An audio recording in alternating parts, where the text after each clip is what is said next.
पलिया मलिया नहीं लगी तेरे देख ओ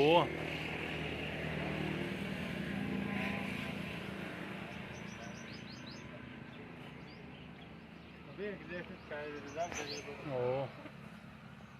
ए खूप बघू भलायची हां जानवा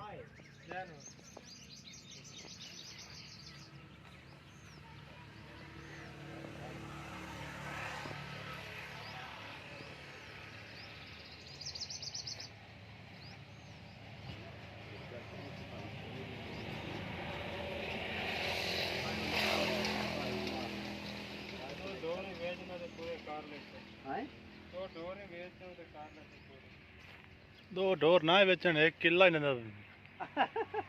नहीं मोल मकई दा हो गया कणक दा वो बेचा अल्लाह माफी दे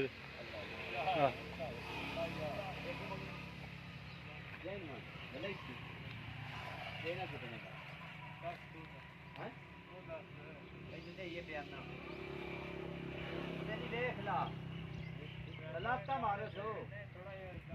धक्का लेंदा है हां दे टाइम पहले पहले ना बड़ा धक्का लेंदा अटे तक भागे आवे चलो ना आवे खुद नहीं ठीक और यार क्लास में बात करते हुए बड़ा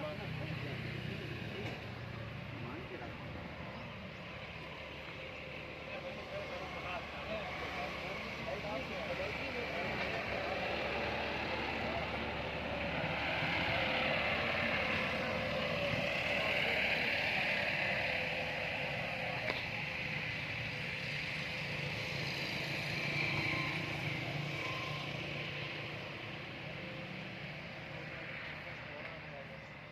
सलाह तो मारना है चेक तो करिए अल्लाह दे बंदे यार के इतना ही करना ਤੁਹਾਡੀ ਜੇ ਗੱਲ ਬਣਦੀ ਜੁਣਦੀ ਹੈ ਤਾਂ ਮੁੜ ਆਪਾਂ ਸਟਾਰਟ ਕਰਨੇ ਆ फिर कार निशान